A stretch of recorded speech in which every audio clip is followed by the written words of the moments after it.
ever wonder what therapists talk about over coffee? Well, we're three clinical psychologists, Dr. Diana Hill, Dr. Ray Littlewood, and Dr. Debbie Sorensen, and we'd like to welcome you to Psychologists Off the Clock.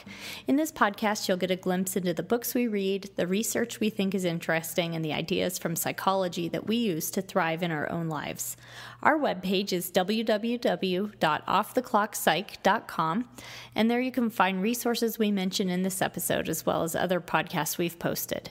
You can also find us on iTunes, Facebook, and Twitter. Thanks for listening. Hi, Debbie. Hi, Diana. I'm really excited to talk to you today. Yeah, I'm excited to talk with you as well. We're going to be talking today about behavior change, and I know for both of us as behaviorists, it's an exciting and motivating topic. So, we all have things about ourselves that we want to improve or change, whether it's health behaviors or how we interact in our relationships, or maybe even our efficiency at work or our work patterns. And what I was hoping we could talk about tonight is some of this, the science, the psychological science behind making sustainable shifts and making those shifts last in our behaviors, but also making them meaningful so that we can also connect them to our values. Well, that sounds good. I think this is a topic we both do care a lot about, and we have so much to say about this between the two of us that I'm really excited to hear what you have to say about it and learn some new stuff myself. And who knows, we'll probably revisit this topic again. Yeah. There's a lot we could discuss. Yeah.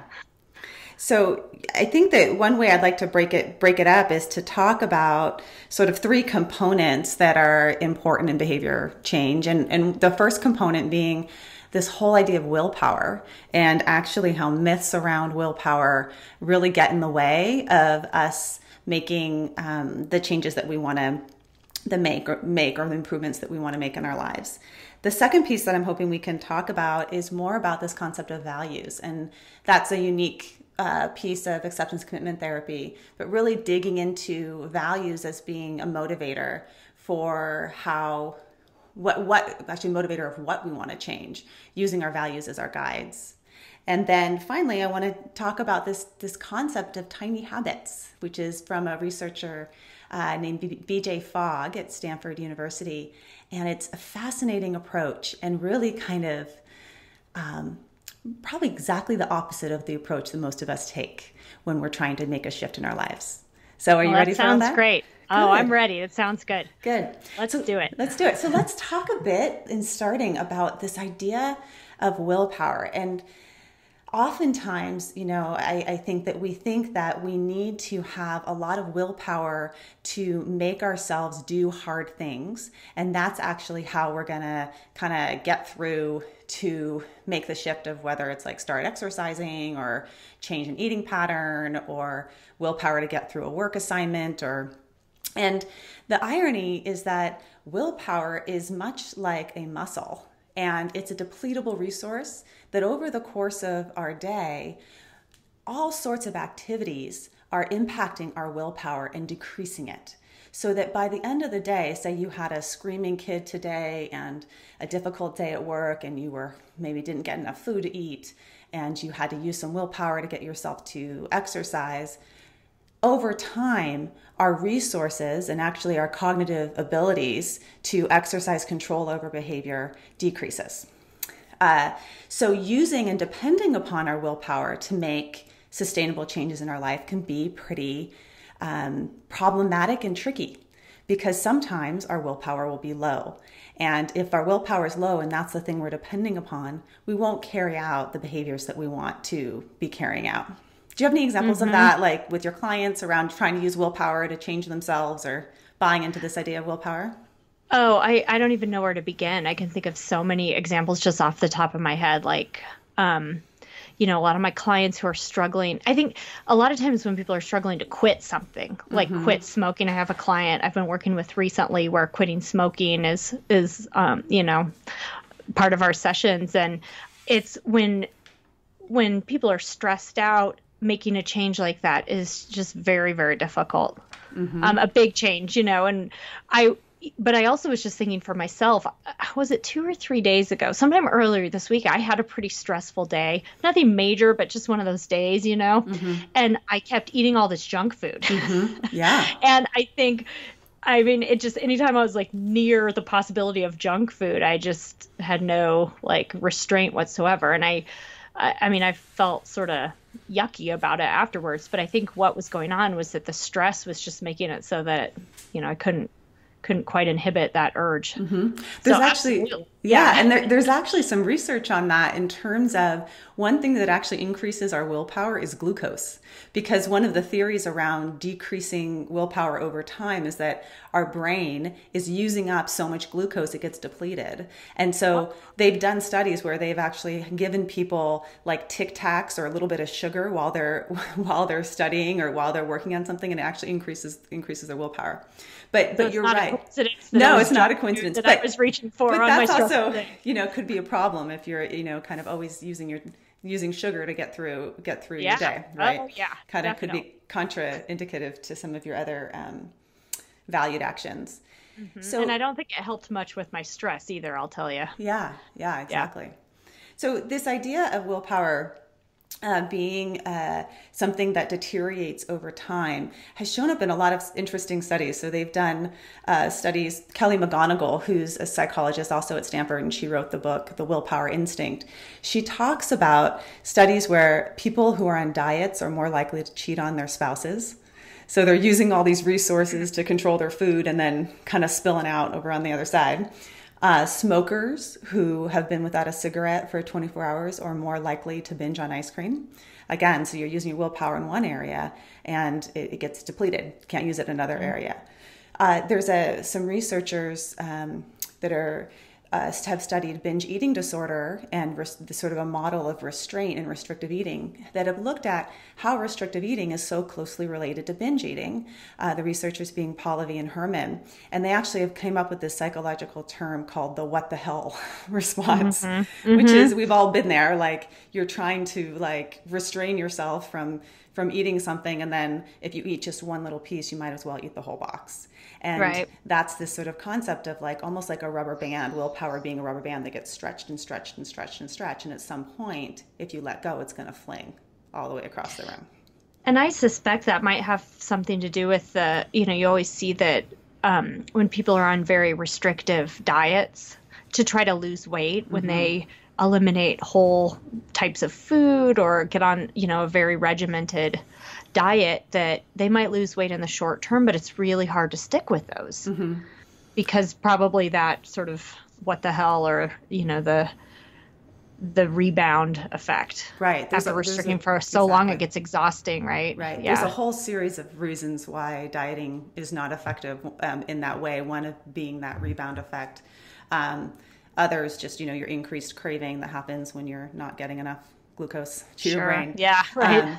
And then also just an environment that doesn't really support, support these practices. But so, I think this, what you're also kind of talking about is this tendency in dieting is a good example of wanting to change ourselves quickly, focus on this big end goal that we're going to get to, and really kind of use our willpower to get us there.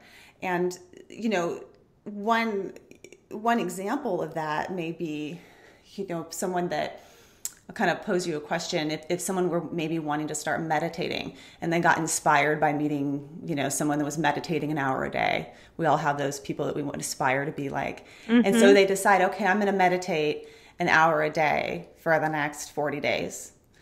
Versus someone who wants to start meditating and says, okay, I'm just going to meditate 3 minutes a day for the next 5 days. So if you were to think about that, or maybe the listeners were to think about which one of these people are most likely to be meditating 6 months from now, and kind of, our instinct is, oh, well, why don't you go for the goal and do it every day for 40 days? Right. It seems like if you really got in the habit, that would be, good to establish the behavior. Right. But then the question comes, what if then 10 days in, you get the flu? And now you can't meditate for 3 days because your head is all stuffed up and you feel horrible. And so, gosh, now you're 10 days into this meditation project, you got the flu and you don't meditate for a few days. The likelihood of you going back to and starting over at day one, or taking this back on, is actually lower. And you may even feel kind of defeated. Like, I didn't get there. So why am I even doing this? Versus there's also a term coined by BJ Fogg called success momentum. So the idea being, say you had success at those 5 days of 3 minutes a day of meditating, and you kind of felt good about yourself. Like, hey, I did it. I set this goal. Yeah. I actually achieved it. And now maybe I can bump it up to 5 minutes a day and just do that for 5 days. Over time, this person's going to also establish the habit of meditating, but it will be a little bit more flexible in that if you missed it for a day, you probably could figure out how to get your 3 minutes in. Even right. And you're going to bed at night, you're like, okay, I'll just lie down for 3 minutes and meditate, right? Yeah. Yeah. Well, there's just something so nice about that because it's so realistic. It seems more, you don't have to become this whole new person that meditates for hours a day. It's just a small thing that you can easily do. Right. I like that. It just seems like freeing somehow. You don't have to totally change your life to be able to do something new. Yeah. So more often than not, when people are coming into my practice and they've been trying at something, there's usually some patterns that I pick up that say they've been unsuccessful in making a change. There's usually some patterns that I pick up early on in doing a behavioral analysis. And the first one being what they're trying to change is too big of a leap. It's too big of a change to be sustainably successful at, and it's requiring too much willpower. So there's this idea that motivation comes in waves.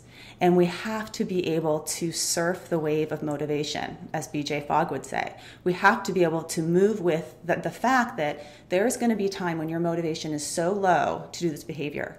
Usually when you're in my office and you're talking about it, or you're kind of theorizing about this change you want to make, your motivation is pretty high. But there's going to be times when your motivation is super low. And so we need the behavior to require so little effort on your part and be so habitual, like brushing your teeth. Some nights my motivation is so low to just brush my teeth and get in bed, but I do it anyway because it's a pretty easy task and it's so habitual. Yeah. Do you have any outside of the norm habits that you engage in, or that you've gotten your kids to engage in, that have just become sort of habitual positive behaviors for you? Let me think, because I do definitely the normal stuff, kind of the brushing the teeth and story time, but actually, this is something I'm proud of, is that I have them sort of used to sitting down for a whole meal for the most part. Not 100% successful at this, but we have dinner and we all sit down together and we stay seated pretty much. And I can even take them to a restaurant, and for the most part, they'll do it. Yeah. And your kids are little still, 2 and... They're little, 2 and 4. 2 and 4. These are little ones. Yeah. These aren't 7-year-olds. Yeah. Yeah, and again, I can't say it's always like that, but for the most part, they do that. So they try new foods. I mean, they're sort of that we've had some success around dinner time, trying new foods and staying seated. Yeah. So my guess is that you set up a behavioral chain to make that happen. That it started out not with just them sitting down at the dinner table, but that you and your partner probably created that in some way. Yeah, I think we did. I mean, I don't think we really thought it through that much, but I think that we really, we tried to sort of encourage it. And whenever it wasn't happening, I think we tried to, get it back on track. And it just sort of automatic now. I do kind of think of it as like a habit. We're all sort of in the habit of just sitting there for a meal. Yeah. And so probably if you had a friend over that had 2 kids that this isn't automatic for, that are age 2 and 4, and I'm sure there's plenty of people on this planet that have children that are 2 and 4 that do not sit at the dinner table or sit at restaurants. And again, I will say you're an outlier in this department. Congratulations. And they would probably look at you and be like, oh, wow, look at her. Like, she's got her kids just like sitting at the table. Either she's just been like given these 2 perfect kids, or, she's got something figured out. And then they may go home and say, okay, kids, new rule. We're all sitting at the table for the next 45 minutes. Right? Yeah. Instead of this has been something you've been working on for the, for a period of time where you've made small iterations towards. And now it's become habitual. We had to do a sticker chart. Well, we didn't have to, but we tried a sticker chart when we went through a period with my older daughter when she wasn't doing it. Mm-hmm. She'd get a sticker if she stayed seated for the whole meal. Great. Yeah. So, yeah, we did actually an overt behavioral. Right. Nice reinforcement. Right. So I do want to talk actually a little bit about, there's sort of two types of behaviors ways that we can structure behavior. And this example of sitting at the dinner table is a good one, because the first type of behavior is something that's called classically conditioned. So we're going to go back to like Psych 1 here for those that either have or haven't taken Psych 1. But classically conditioned behavior are behaviors that occur after a cue or stimulus occurs. So for example, the old school experiment is Pavlov and his dogs. A lot of us have heard of that, where they would ring a bell when they gave the dogs food, and the dogs would salivate. And after a while, they didn't have to give the dogs food anymore. They just rang the bell, and the dogs would salivate. So in this example with your kids, you have a natural cue that's occurring, which is the dinner table. The dinner table is the cue to engage in this behavior of sitting down. The playground is the cue to do a behavior of running around. The library is the cue to do the behavior of being quiet. So there's cues, and we can identify for ourselves, okay, what is the cue around the behavior I want to change? That's an important component. And then the other component that you were just talking about is the sticker idea, which is classical conditioning is about pairing up behaviors. Operant conditioning, so now we want to think about the psychologist B.F. Skinner and the Skinner boxes they used to use to train with pigeons and all that all stuff, of right? that, the rewards. And the idea of operant conditioning is you do a behavior and you get a reward. And so for you, getting probably a pretty highly balanced reward for a 3 or 4 year old is a sticker. Adults try and do the sticker thing, and honestly, it doesn't fly. No, I'm like, it's too artificial. The stickers, the giving myself a star, it just doesn't quite feel as warm and fuzzy as it did when I was 4. But we still try and change behaviors this way, which is kind of funny. And I want to talk about some more innovative ways to do it. Go ahead. Yeah, and I do think that even definitely for myself and my husband, it's that intrinsic reward of just enjoying the mealtime together. And I wonder if our kids actually feel the same way, because it's really the only time that the 4 of us all sit down together consistently and chat and have kind of that connection. Yeah. So you might not think that would be, they probably couldn't describe that way, but I think that they do enjoy it. Right. And probably what may even be an even more effective reward than the sticker would be the parent making the commentary. Gosh, I'm just really enjoying how all of us are sitting at the table right now. If we can insert the reinforcement of the positive behavior by making the commentary, sometimes because most of the time with kids, what parents are doing is commenting on what they want the kid to do differently. And instead of commenting on what the kid is doing that you want to reinforce. So we just, I will go about my house and just try and make observable comments about positive things my kids are doing. Wow, look at so-and-so. He's working so hard at playing guitar. Wow, look, and engaging in that naturally will reinforce the behavior. And it's exactly the opposite of what we tend to do, which is we tend to focus on the behavior we don't want to happen as opposed to the behavior we do want to happen. Yeah. So, yeah. So I want to talk a little more about, before we get into tiny habits, this and values, this idea about the motivation wave and harnessing the wave. So we've talked about maybe making our behaviors pretty small so that when the wave is low, we can still engage in them. But sometimes that motivation wave is high. Maybe after this podcast, you might feel pretty motivated. I'm hoping that the listeners will feel pretty motivated to make some positive changes. And that when the motivation is high, we can actually capitalize and harness, BJ Fogg calls harnessing the wave. One way that we can do that is we can do a hard thing that structures our future behavior.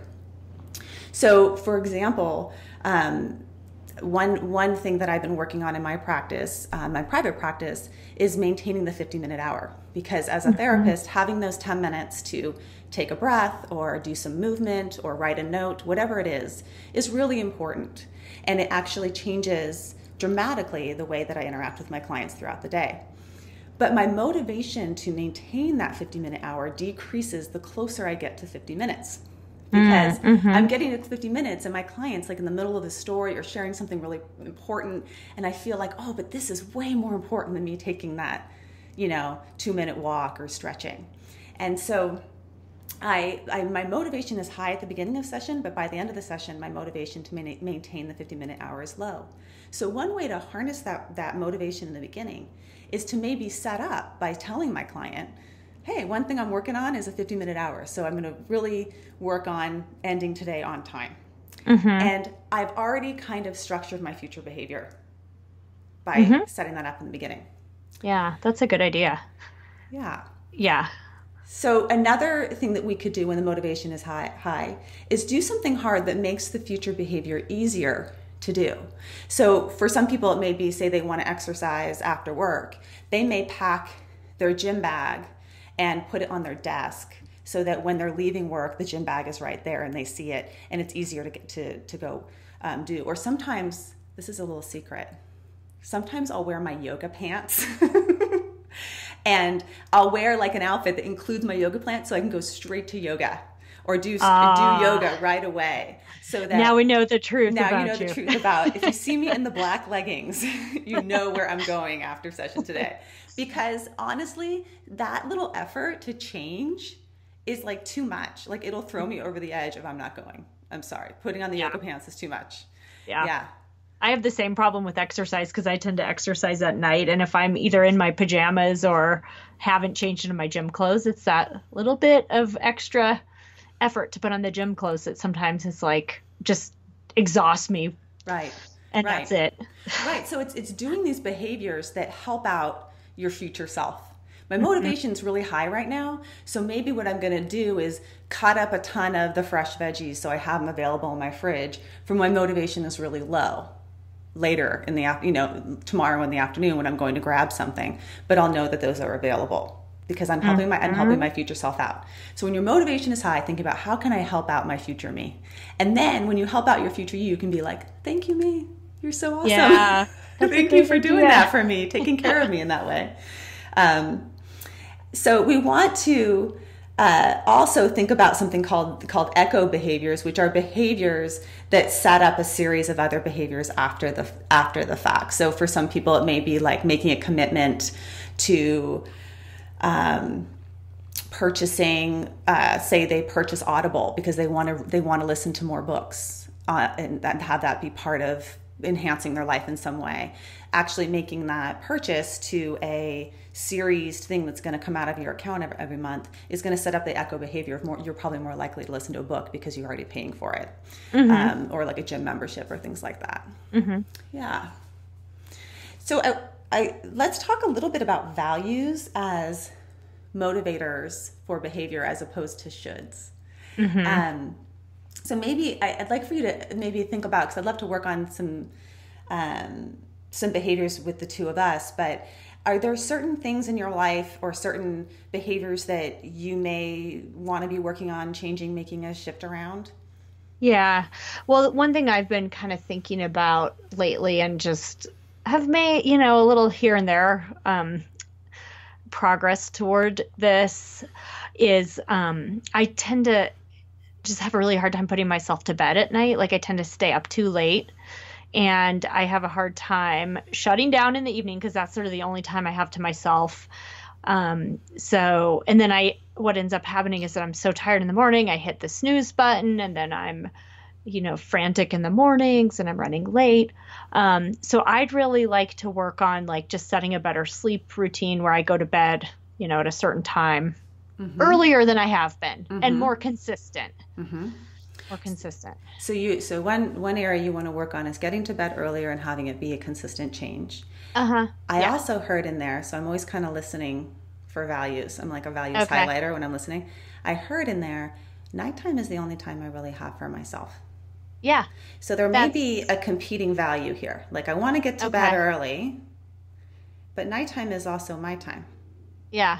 Well, and a lot of times I think the reason I don't, in my head, I think, okay, I'm going to go to bed at 10 or 10:30 and go to sleep pretty soon after that. But But the reason I don't is because that's the time of day when I'm likely to start a project. And so around the time it's 10 o'clock and I'm getting sleepy, I'm in the middle of something. And it's really hard for me to stop doing that because it's usually something I'm sort of into it and I feel like I don't have much time. And so, yeah, it's like I should sleep. Well, there's a should, right? I should sleep, but I don't want to because this other thing's important too. Yeah. So we have a couple of competing values. We also have projects that you get engaged in. Yeah. So one way to think about values that can be helpful when we have competing values is to use our 80-year-old selves. I don't know why I'm just thinking of this, but let's bring her in. Okay, hi. Because I think if we can think about our 80-year-old selves and them looking, this is self as context kind of in act, but them looking in our lives about what is really important. You know, what the 80-year-old self would say to you around like, gosh, if you were to get to bed early every night and how that would impact your life versus, gosh, if you were to finish this one project tonight and how that would impact your life. Do you have a sense of what she would say about that, about what's really kind of important here? You know, I think it kind of depends on the project and the day, because I do something like sometimes that's the time when I get some extra work done that I care about, or I maybe read a book that I'm passionate about reading. But there's other times when I'm using the word project pretty loosely because I'm like, just vegging around or, so there's a little of both. And actually, I think it's probably a balance thing. And do those projects really have to, you know what I mean? Like, does it really matter if I get that extra half hour done on that project that one night at the expense of getting a good night of sleep and being calmer in the morning, Yeah. So there also may be something in there, which is sort of this middle, like finding your middle place. Yeah. That it doesn't have to be, I have to be like so-and-so that gets to bed at 9:30 every night. But maybe for you that there's a sweet spot where you could have time for your projects, but still honor your need for sleep and honor your morning self, which needs you to sleep. And actually, now that I think about it, if I was more rested, I think that maybe when I am working on a project, I'd be able to be a little bit more focused, and efficient, right? Yeah. So we have to tease apart. We have to use our values kind of in this way to kind of tease apart what is important. So what I'm hearing what's important for you is this well-restedness in order to be, in the morning more efficient, but also be able to be more focused and productive. And one way to do that is to get to bed a little bit earlier. So there are times when our values are competing in that way. And there's also times when we can actually use our values as the thing that it gives you the solution to the problem. Because when I was hearing in there, this could be time for myself, I'm wondering, oh gosh, is there a way you could incorporate time for yourself into your getting to bed earlier? Like maybe that could also be part of your getting to bed earlier is time to yourself. Yeah, I think so, because one of my favorite things to do is to read in bed. Actually, I love reading in bed like for hours on a weekend morning, but that just isn't happening for me anymore. That's like with coffee in bed until 10 a.m. is like heaven on earth for me. But maybe something about that, like being able to spend a little bit of time doing something enjoyable, reading either in the morning or right before bed, but carving that time out. Yeah. So that could be a reinforcer for you too. Yeah. Getting yourself to bed. And I think that would, because that's something I do fundamentally enjoy. Yeah. So we want to hook our behavior change to a value. And I'm not fully convinced that you are 100% on board with getting to bed earlier as a value. And so this is, in thinking about like, what would getting to bed earlier do for you in your life that's very meaningful? Okay. It's the morning thing, actually, because I feel like I'm okay, actually, tiredness wise. I'm not, but actually I think what it is that the mornings it's my kids and being present with them in the mornings. Okay. Because I just hit the snooze button and I'm all groggy and everything just feels very chaotic. Okay. And I think I would rather have like a nice time in the morning with my kids and have them have a sense of calm. Okay. So that's the value. That's the value. That is the because value. I'm not, I guess the sense, so I'm a early to bed type of person. And for me, like, oh my gosh, there's nothing that sounds better than crawling into bed. I will forego whatever just to get into bed. But the sense I have you is you're a little bit of a night owl. Getting to know you a little bit. Yeah. You're a little bit of a night owl. And actually it's the kids and the time in the morning and being able to be your best self with your children in this really short, sweet time period before you send them off to where you're going to send them and you get to work. Right. And it's an important time. Morning time is an important time. How we start a day, how we structure our day in the morning is sets up the whole feeling for the rest of the day. So if we have Debbie coming in as her best self, as mom, and is calm and centered and not, stressing out and anxious about getting out the door, and being able to maybe read that book that your child brings to you and say, instead of saying, no, I don't have time for that maybe that would actually be really reinforcing and a bigger value for you about getting you to bed earlier. That sounds wonderful. Okay. And actually, I never really cared that much about my mornings being frantic until recently with the kids, to be honest. I think I've always been kind of like this and it never bothered me before. Yeah. So I think you're right. Yeah. So let's talk about this idea of tiny habits as once we have and it's really good to do, I know we took a while to flesh out your value, but it's really good to do that for ourselves of fleshing out the why, because we may find ourselves coming to a dead end in a behavior change because we aren't really fully convinced about it. Like we really don't have the why, and we may have to explore it a little bit more to look at what is the real why for me. I mean, we could all say we want to eat better because we want to live longer, but is that really a real why? Or we want, and so we need to really get clear on the why before you even move into the behavior change. That's the thing. And I think you're right. You said earlier, if it's not tied to a value, then it's more of a should. Yes. And shoulds just feel like pressure, and it's not. It loses a sense of meaning and purpose because we all know probably 50 things we should be doing differently. Yes. But it just starts to feel like a big burden. Yes. But when you tie it to a value, there's something about it that gives you a little extra desire to do it. Yeah. Yes. And there's this other piece of noticing the discrepancies between our behaviors and our values. When there's a bigger discrepancy, it's more uncomfortable for us. Yeah. And so we want to start to target those first. Like, where in my life am I just really feeling like I'm out of line with the person that I want to be? And whether it's, how I'm interacting with others at work or, what I'm doing in terms of like taking care of my body, it just feels really out of alignment. That's where we want to start in thinking about a behavior to change. So in terms of this idea of tiny habits, it builds upon this taking the wave when it's at its lowest point, that our habits are made up of three components. And this comes from Charles Duhigg, who talks about the habit loop, which is there's a cue or a trigger, going back to classical conditioning, which sets up the setting for us to do the behavior. And then there's the actual behavioral habit that we want to engage in. And then we want to reward our behavior soon after the behavior occurs. So for example, if you were going to set up a tiny habit, you would want to make something small enough that is very easy to do, and you would structure your environment in a way that the tiny habit could occur after this already naturally occurring cue in your environment. So we all have cues that happen throughout our day and habits that happen throughout our day. Actually, most of our behavioral patterns, a large portion of them, are repeated. We do the same thing every single day. This is why we have back problems. We sit in positions that aren't good for our bodies day in and day out.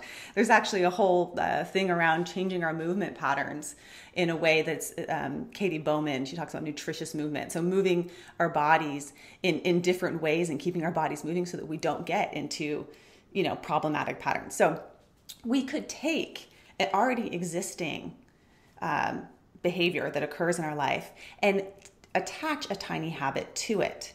and thereby having a cue that triggers us to do this thing. So for example, for myself, I like to exercise in the morning before my kids are up. And so my tiny habit, or the way that it's not tiny anymore, but the way I've gotten to set up my exercise pattern, is that my alarm goes off.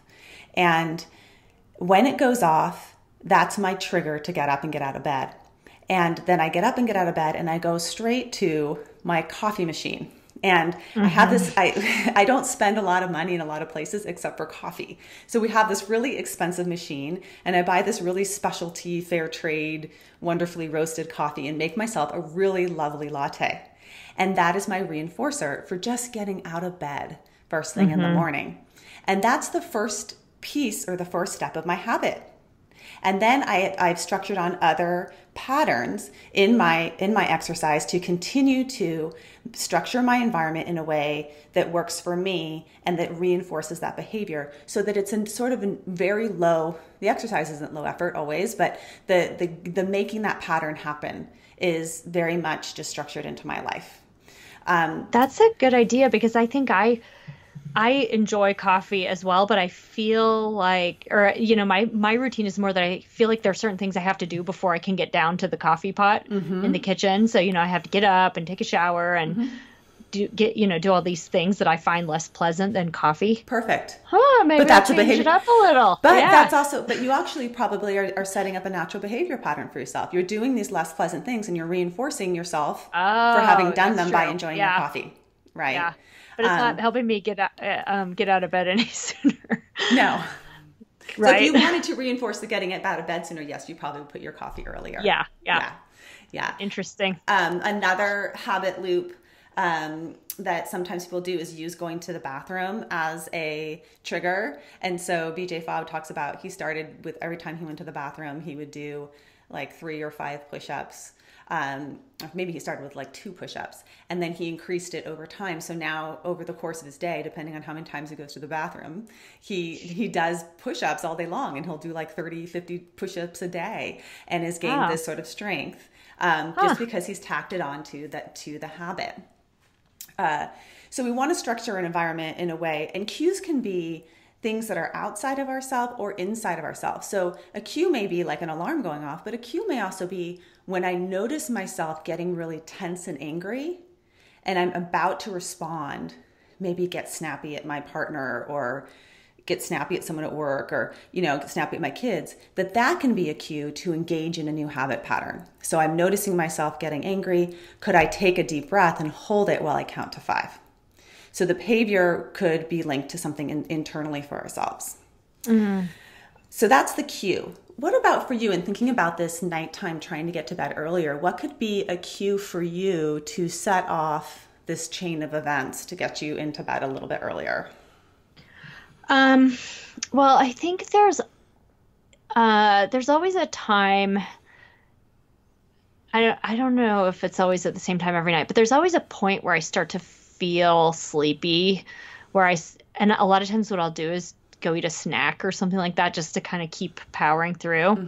But there's always a point when I think I just feel a little bit exhausted. Yeah.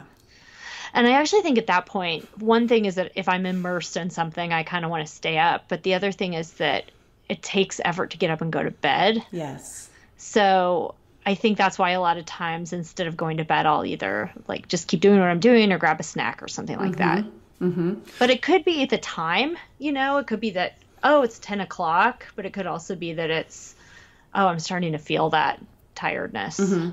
So a couple of things I'm thinking about in terms of that. One may be you may need to do your future self a favor earlier on in the night by doing some of the bedtime prep earlier. Yeah. Whether it's washing your face or getting into your pajamas or turning down your sheets, whatever your bedtime prep is. But doing yourself a favor so that there's less effort to get you there. That's true. But, it feels like a kind of naturalistic cue. I'm feeling tired. Therefore, I will go to bed. Right. It does seem reasonable. Versus the other routes that you're taking. It feels, gosh, What would we suggest there? I know. But this is what humans do. We do all sorts of things to, to mess up our very naturally working systems that have wonderful things in place, like feeling tired to get us to bed. But I think you're right about that. Like if I could wash my face earlier, brush my teeth, take a vitamin, all that stuff, that would make it easier when I feel tired to get in bed. Right. Because that is a big piece of it. It takes some energy to do those things. Right. Right. And we know that willpower is a depleting resource. So when you've brushed your kids' teeth and washed their faces and flossed their teeth, by the time we get to you, you've got nothing left. Right. Yeah. So we need to get you in a little bit earlier than that. So we have the cue and then we have the behavior, and we want to make the behavior as tiny as possible, a small, tiny change. And so for you, what would be the like a very small change in terms of a bedtime? Well, that would definitely be one, brushing my teeth and washing my face before I get tired. I also think if I just, instead of going from, I don't like go to the bed at the same time every night, but I certainly don't go to bed anywhere near 10 o'clock. So going from where I'm at now to 10 o'clock would be a pretty big. Okay. So then your cue would be the 10. Yeah. Your cue would be 10 o'clock. So you may structure your environment earlier by brushing your teeth and all that. But if we're working on the tiny habit of getting to bed, the cue would be 10 o'clock and the behavior would be taking myself to bed. Does that make sense? Yeah. And so we have the cue, we have the behavior, and then the third thing we want to do is to do a reinforcer. And we want the reinforcer to be as close up, or even could be part of the behavior change, but as close up to the behavior change as possible. And you talked about reading, so that could be, is that one that you think could be something that you would actually look forward to getting to once you get into bed? Yeah. Reading when I get in bed, just carving out that time would be a good one. I'm also thinking, but it might be tell me if you think it's too far of a gap. I'm also thinking just giving myself 10 minutes in the morning to sit down and just have coffee first thing. Yeah. But is that too far? Do you think, is that too far of a That's too far. time lapse? Yeah. So now we're structuring a whole nother behavior. So when we do tiny habits, you're such a good client. Oh, I know. When we do tiny habits, I actually do it. we want to establish one behavior pattern that we have a cue, behavior, reward for. When it's 10 o'clock, I'll set my alarm for 10 o'clock. When my alarm goes off, I will go into my bed and I will read my book. That's the tiny habit. Another tiny habit would be, you can do like 3 tiny habits at a time. So another tiny habit may be, and that's actually, I would say that one's actually a pretty big habit, but another tiny habit would be when I'm done putting my kids to bed, I walk to the bathroom, I wash my face. And I look at myself in the face and say, thank you. That would be a tiny habit. Another tiny habit would be when my alarm goes off in the morning, I wake up and I go to the coffee machine. So you can do multiple of them, but what I'm kind of pointing to is that you want it just to be a small behavioral habit pattern. And the habit sentence is, after X occurs, I will do X. Okay, so after said trigger occurs, I will do this behavior. And I will reward myself in this way. And I really like, intrinsic rewards of just like, oh, this feels good. Like savoring the moment of how good it feels to be in bed and read your book. Yeah. And making it super cozy, like lavender on the pillow and, like nice dim lights. Fancy. And oh yeah. No, I do every night, spraying down with the lavender, like to really tend to these things that are important. Yeah, that would be nice. I mean, I think just making it a little bit more of a ritual around that kind of thing. And and I might start smaller. You said it's not really a tiny habit yet. I might just maybe not start with 10 o'clock, start with like, 10:45 and then inch it back a little. Right. That might work a little better for me. Yeah. So you want to get specific around, I'm going to do this for 3 days. Like we want it to be a very also short time period that you're going to be committing to this to. Okay. 3 days, 2 days, 1 day. But I like the idea of it being 5 days is sort of what the research is around in the tiny habits work, because that's enough time to actually, for some like slips and things to occur. And you want to be able to make iterations along the way. So it's much like, finding a good behavioral pattern is much like a seed that gets planted in the right spot and flourishes. And, we planted a bunch of pumpkins in our garden this year, and the pumpkins that I planted did nothing. But the pumpkin seeds that were in the compost from last year that just happened to pop up, they flourished because they were in the right spot at the right time, and they knew where they needed to be planted. The ones that came up were like, I'm in the right spot. I'm going to be a pumpkin here. Whereas when I chose to put the pumpkins, that wasn't a good spot for pumpkins for whatever reason. So the same thing, you might notice that there's certain behaviors that you can get kind of going because you've structured it in such a unique way, in such a wonderful way. And that really we want to be flexible and be able to make iterations. Not that we failed at the behavior change, but that there's just more information when it doesn't quite go as we expect, that we use that information to better the picture. Yeah. You know, this is really interesting when you said that thing about doing it just for a few days. That felt so liberating to me because I listened to you talk about getting up early in the morning and having coffee and exercise. And I immediately got in that almost like New Year's resolution mode. Yeah, it's so, in my mind. I was like, I need to be more like Diana. I'm going to start getting up at the crack of dawn every day and doing all this exercise. And so my mind was kind of doing that to me. I was like, oh, I should be like that. I want to, from now, the future me is going to be up. Right. But then when you said, well, why don't you just try it, this small thing and try it for a few days, I thought I could do that. Yeah. I mean, I just felt so much more hopeful. Right. And I guarantee you that even those 5 days or 3, whatever, how many days you choose to do it, you will find, no matter that you make it pretty small, it still will probably be really hard. Yeah, I bet it will. So, gosh, we are setting ourselves up when we say we're going to do this every day forever. Yeah. Because when we actually start to do, there's tiny habits that I've tried to do. Like I tried to do one of greeting everyone at the door, coming in and greeting everyone before I did anything else. And it was actually really hard to establish the habit of just greeting people before I went and did, just did one little thing, And so this is the idea of, we really need to make this small for it to be sustainable. Yeah. And then once we make iterations, we add on. Add on. Yeah. And you do it again next week if you want to. You might do it. You might do it for a few days, not do it for a few months, and then do it again. Right. And then over time, maybe it will build. Yeah, it will build. And especially if what I'd love for you to do is, it doesn't work, then you make it smaller. Or you make changes in it when it doesn't work, instead of our pattern of beating ourselves up. Yeah. Or just totally giving up, saying, well, that's never going to happen. Right. So make sustainable changes that matter. And if we also pause in doing it for today, I'm acting in line with my value, and that's enough, independent of what happens tomorrow. What if I just were to do this today? That would feel pretty phenomenal that I did this, So savoring that. Yeah. So good luck going off with your tiny habit. Thank you. I hope that the listeners can do some of this practice with themselves and maybe pick something to do a tiny habit around. And when you pick something and you're working on it, I'd love for you to maybe post a review or share about what your tiny habit is and how it's going. So post a review for us on iTunes and maybe give a little comment about whether this tiny habit work is working for you. You can also check out BJ Fogg has a lot of his stuff out there on tiny habits as well. And you can participate in some of his research for free and get some feedback from him as well. If you look up at BJ Fogg's work, we'll put some of his information in the show notes. Great. Well, I've learned so much, and I have to just say, if I can do it, you can do it. Thank you, Diana. Yeah. This was super helpful. Great. Have a good night.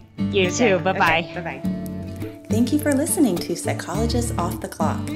You can find us on Twitter, Facebook, and iTunes. You can also find us at www.offtheclockpsych.com. That's offtheclock, PSYCH.com. Music by John Gu and Susie Stevens.